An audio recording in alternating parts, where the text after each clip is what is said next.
One weapon, one game. In this series, I take some of Terraria's most primitive, borderline useless weapons, and try to beat the game with them. But there's a problem. This challenge is literally impossible in normal Terraria. So to make it fair and actually doable, I'm using the Signature Equipment mod, along with a few quality of life mods that will be in the description of today's video. Without further ado, let's get straight into this run. Like all normal Terraria YouTubers, we throw away our copper short sword, partake in deforestation, and dance around a slime, waiting for the guy to kill it. Repeat ad nauseum, so we can make houses. We built 3 to begin with, but we needed a weapon, so we went underground. Our first cave was completely useless, containing no flare gun, nor life crystals. So once we finished searching it, we left immediately, in search for a better cave. We traversed the underground desert for a very short while, but there was an antlion infestation under there, and I promptly got slaughtered. Then, we died. Twice. So I decided that the surface was where the big boys and girls live, which we quite clearly were not. We found our first life crystal, and then stumbled across a minecart track, which we followed in search of gold chests. But this stream was tarnished when there was nothing on either side. Gladly, it wasn't all bad, as there was another minecart track directly below it. But there was another huge issue. There was slimes. Deadly foes. We would need to get past them somehow, so we made a run for it. We only took 17 damage and made it to the minecart successfully. On said minecart track, we found a life crystal, along with our first golden chest, which contained a cloud in the bottle. It wasn't bad, but wasn't exactly what we were looking for either. Along with that, we took the anvil in this building, which we would then use to craft an emerald hook. Upon further exploration, we found a third minecart track, and another life crystal, along with a granite cave which had a golden chest, which contained an extractinator, completely useless to us. We immediately got jump scared by a granite golem dying spontaneously. Even though we were sent home against our will, we made the best of it, doing some home renovations and grabbing a Splunker potion to go mining with. Because of this Splunker potion, we found a gold chest that we had previously missed, and it had a mace. And this one also had a mace. We then found an underwater house, which had 2 water chests on top of it, along with a golden chest inside, and that golden chest gladly contained our flare gun. Our one and only weapon for the rest of the game. With our newfound weapon, I decided that we needed good accessories too, so I took to the skies. We found a shiny red balloon, a lucky horseshoe, and a sky lake, before falling into the jungle and dying soon after. That night we made some new houses for more NPCs. But we still didn't have that much health, only 200, so we went underground again for more life crystals. We found quite a few before heading back up, finally bringing our health up to a respectable 360. I went to the Crimson to break a heart in order to get the musket so that the arms dealer would move in, since I had thought that the arms dealer sold flares instead of the merchant, which is incorrect, the merchant sells them. I purchased a full stack of 9,999 red flares and 9,999 blue flares. Now I can actually use my weapon. That same night, the Eye of Cthulhu spawned, which we were really not ready to take on, still dealing only 1 damage with our flare gun. Along with that, we had yet to find Hermes boots, which means our speed was severely limited. I was still going to try, because every shot that we landed on the Eye of Cthulhu gave us 1 experience, which furthered our ability to deal damage after doing it 500 times. We somehow managed to get the Eye of Cthulhu to 2nd phase without taking too much damage. But the night was almost over. On our first attempt, we managed to bring the Eye of Cthulhu to 1/4 of its health before it flew away because it was daytime. That day, the Goblin army spawned, which was not very appreciated because I hadn't even logged out to unspawn the flares. We did end up beating them with relative ease. The only main issue with the flare gun is that it has really low base damage. The fact that it has infinite pierce and also lights things on fire makes this a very strong weapon for invasions, even in spite of its low damage. Once we did end up beating them, we left the game in order to despawn the flares. After that, we made a elevator, and whilst doing so, we found some Hermes boots. We then finished the elevator, even though there was really nothing that we needed from it just yet, but it was just nice to have. I then set up a house with a bed, so I could sleep there eventually. We then found our final life crystal, finally bringing us to 400 health. We then used our bed to sleep till night so we can summon the Eye of Cthulhu. We got to the second phase without too much trouble since we were now dealing a decent amount of damage. Nothing too substantial, but decent. After a few minutes of fighting, we managed to defeat the Eye of Cthulhu, giving us the Shield of Cthulhu dash. We then placed down the trophy as we triumphed over our first Master Mode boss. The very next thing we wanted was the Goblin Tinkerer, so we could get rocket boots and combine our accessories. We ended up finding him not too long after starting our search. We rescued the money-stealing goblin, purchased a Tinkerer's workbench, and rocket boots. We made a ton of new houses in order to let all of our NPCs come in, so I waited for several minutes, allowing them to spawn. I then proceeded to go into the Crimson, as our next boss was the Brain of Cthulhu. I set up an arena, then I blew up the third heart, in order to spawn the Brain of Cthulhu for the first time. The creepers were not very formidable due to Fargo having infinite piercing. The second phase was also trivial due to the fire debuff still showing even when there were multiple brains. Overall, it wasn't a very notable fight, and I succeeded shortly after second phase began. From this boss, we obtained the Brain of Confusion, one of the best accessories in Terraria. We used the resources gathered from the Brain of Cthulhu and crafted a Deathbringer pickaxe, so that we could mine Hellstone. We used the Hellstone we gathered to craft Hellstone bars, so we can craft Hellstone armor and a pickaxe. We are now at a sensational 34 defense. Pretty much immediately after we finished crafting our armor, a slime rain started, where we would finally get the chance to kill the King Slime. Obviously it's the King Slime, it's not a very hard fight, so even though it took a few minutes, I never got hit, so we ended up beating it no problem. We placed down its relic next to our Brain of Cthulhu and Eye of Cthulhu one.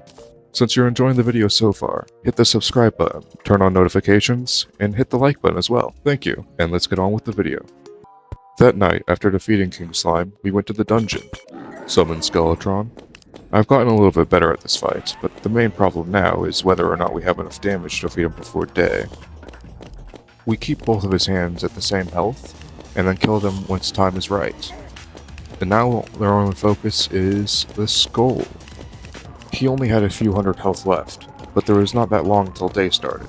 We circle around him while shooting, as he fires his homing skulls. We just managed to pull through, gaining access to the dungeon, which we would need for a Cobalt Shield. This is the straightest dungeon I've ever seen. Upon unlocking our first chest, we obtained a Miramasa, a useless item to us. We freed the mechanic, who we would never use.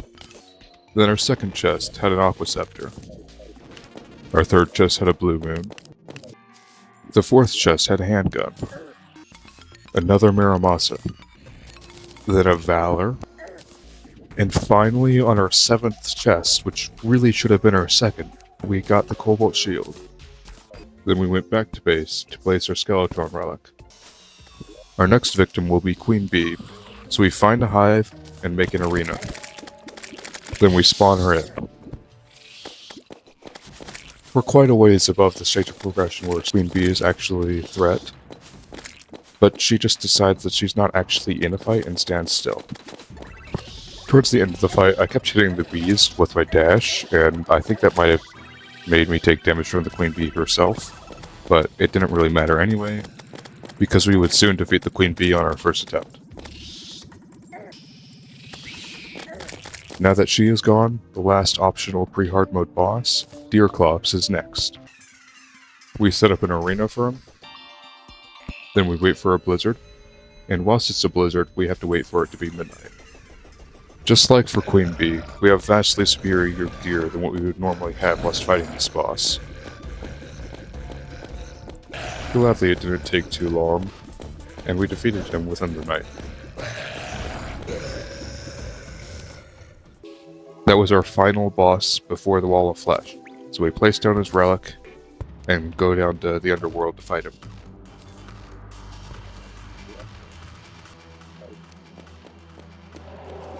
Finally summoning in the Wall of Flesh. We keep our distance and just fire into the mouth because it's easy to hit. We don't have to worry about the hungries due to the infinite pierce of the flare gun. Before long, we defeat the wall of flesh without very much trouble at all. So far, we've completed every boss fight on our first try. Then we finish up our pre-hard mode relic deck. But now it is time for the hard mode ore grind, where we got palladium, orichalcum, and adamantite. We did end up dying in the crimson, but not without breaking into holders. We got some palladium, made a pickaxe, got some orichalcum, made an orichalcum anvil, make an orichalcum armor set for its set bonus, which will add extra DPS. I stand under the crimson, where we can collect Souls of Night by killing Hella enemies.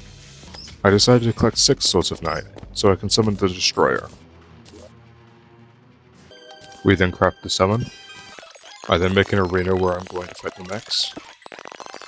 But obviously, we need decent enough wings, so I wait for a wyvern and the space layer. And this wyvern gave us a nat 20 on Souls of Flight. We then go over to the ice biome in order to kill some ice golems for their ice feather. Once an ice golem finally spawns, it takes almost 2 minutes to actually kill it. But sadly, we only got a frost scorp and not an ice feather. So we have to wait for another ice golem. So we take another forever and a half to kill that, which only drops a frost core. We then kill a third one and don't get it. Same with the fourth. And then finally, on the 5th ice golem, we get an ice feather. Then we make some frozen wings, which I then go to the goblin to reforge, and he takes all of my money. But before challenging the mech bosses, I decided to fight the Queen Slime. I summoned her in and led her to my arena soon after. I'm going to reveal how long this fight took after the fight's finished. Leave a comment for how long you think it lasted.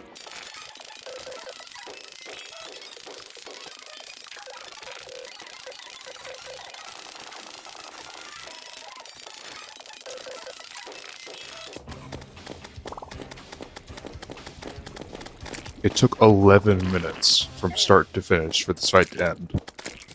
The Queen Slime is the weakest hard mode boss, with Skeletron Prime being the second lowest health.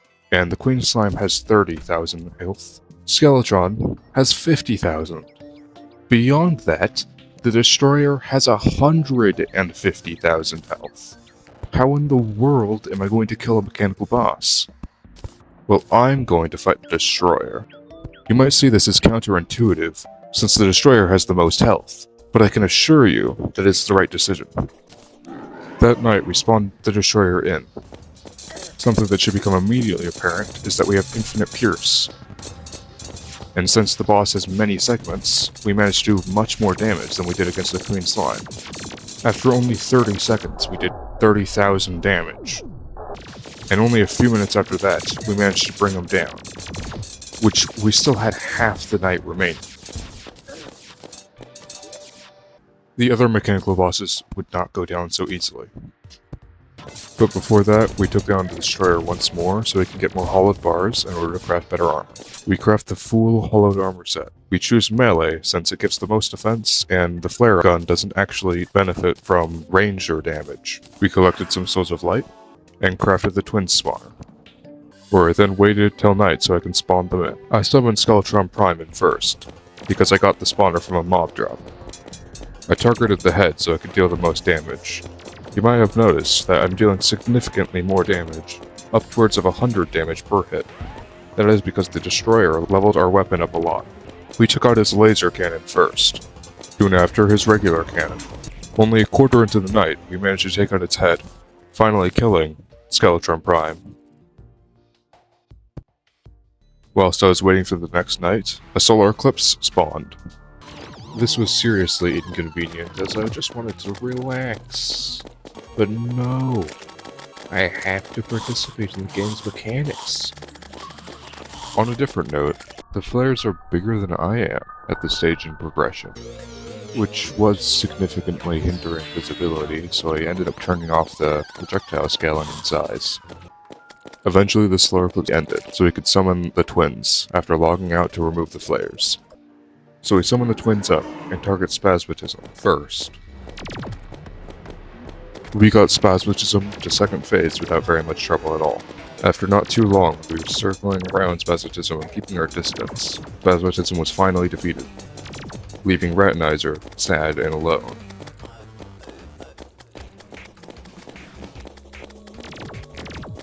Still, with over half the night remaining, we get Retinizer to second phase. And then we stood still, tanking the final barrage from this now dead creature. The jungle grows restless, with our final mechanical boss being defeated. We place down the relic and go to prepare for the fight ahead. And by prepare, I mean sleep for half an hour, so that mobs can spawn. Upon my return, there was a pirate invasion that I had to deal with. During the event, we killed 2 Flying Dutchmen, and then placed their relic down upon the end of the invasion. I head to the jungle and then find a Plantera bulb shortly after. And then I died to a boulder, even though I knew the boulder was there. Then I went back to the jungle to finish up the arena. Cue the death montage.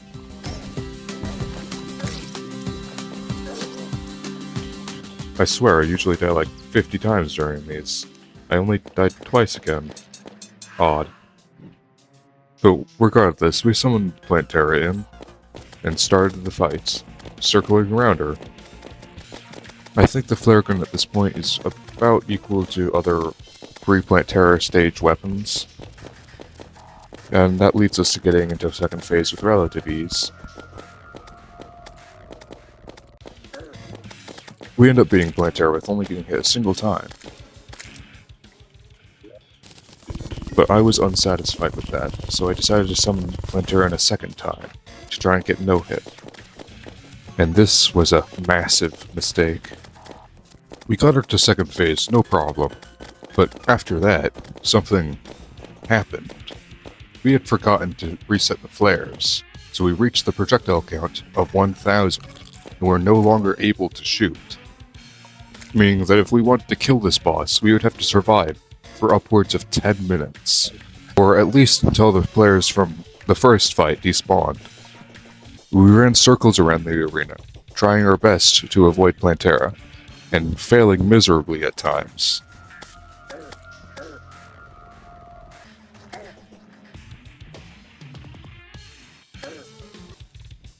However, in spite of these hiccups, we managed to regain full health. And we even kept it that way for a decent while. Finally, after 8 minutes of fighting, we managed to regain the ability to shoot. And then, 2 minutes after that, we beat the boss. We went home and placed the relic. And we even got the axe from the fight. Now it was time to confront the golem. So we logged out and back in to despawn the flares before finding the temple. We had to avoid shooting as much as possible so we could actually shoot the golem frequently. We made it to the golem's chamber and set up a quick arena. And then we summoned the boss. I decided to try and stay parallel as to shoot as many of the segments as possible. Which worked out pretty well as we took out both of his hands shortly after. And since this is obviously a hard boss, we just walked back and forth until his head popped off. But then we hit the projectile cap, and neither of us could shoot. So I stood still for 10 minutes, and I shot every time we went under 1,000 projectiles. Until we finally won the battle, and placed down his relic back at home.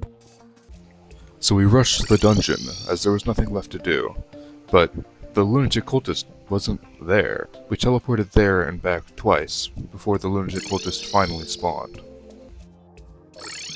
As soon as they did spawn, though, it was time to slaughter all 4 of them, in order to spawn the actual lunatic cultist, so we can kill that as well.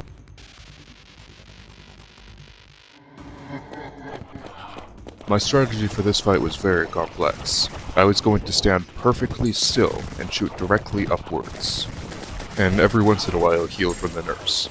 This lasted until second phase, where the nurse was one shot, and thus I actually had to fight the boss. Gladly, it's probably the easiest boss, hard mode, but that's besides the point. That's kind of why I want to just stay there and heal. so about 3 minutes into the fight we finally defeat the boss, meaning the celestial pillars are invading. But before we deal with them, we place down the lunatic cultist's relic. And then we go to start off with the stars pillar, which, believe me or not, takes 15 minutes to defeat. And it's the easiest pillar. We do in fact take some star cells and do the star cell cheese, but we end up hitting the projectile limit before we break the shield. And we can't just leave because the shield will go back to full health if we do. We even bring the pillar down to 3,000 health, which means that we would only have to shoot it like 20 more times, but we can't use the flare gun at all. So we wait for 10 minutes so the flares despawn, and then finally destroy the Stardust pillar. Next up was the Nebula pillar, which you all know by now is the absolute worst creation of all of mankind. You might have thought 15 minutes for the Stardust pillar was pretty bad, but this one took 45 minutes to defeat. Along with that, we died an innumerable amount of times.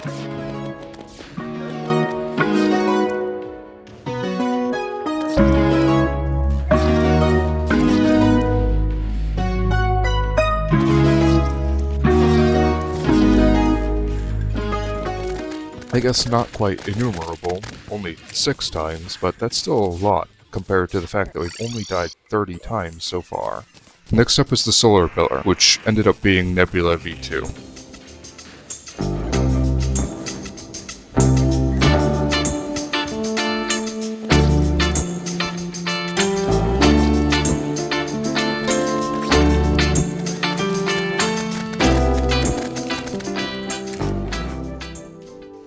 Instead, quite gladly, we only died 4 times instead of 6 times. We decided to make a pit stop at Duke Fishron. Mostly because we wanted the Fishron mount. We got into second phase without anything to note. In second phase we got hit by the bubbles once. And then third phase broke loose, breaking out pure pandemonium.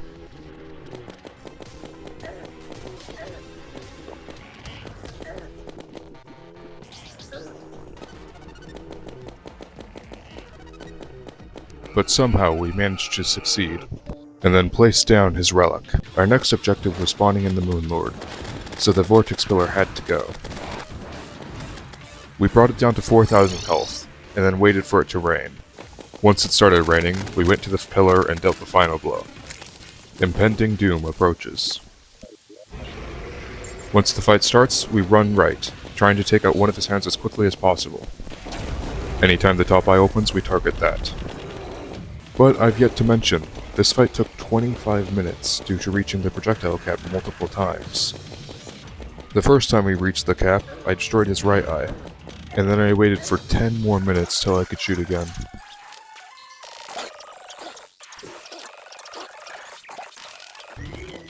And then once we could finally shoot again, we took out his left eye, and then waited for another 10 minutes. After the wait, I attacked his top eye, and then finally, the heart. Only 4 minutes after that, we destroyed the heart, and thus killing the Moon Lord, finishing the challenge in 12 hours and 50 minutes. And then we finally placed down the relic of the final boss. If you enjoyed this video, perhaps you'll enjoy this next video. It's titled, Can You Beat Terraria Master Mode with Just the Vilethorn? And it's another episode in this series. If you're coming in much later, there's going to be a playlist with all of the other episodes of the series, One Weapon, One Game. Make sure to subscribe, and have a good day.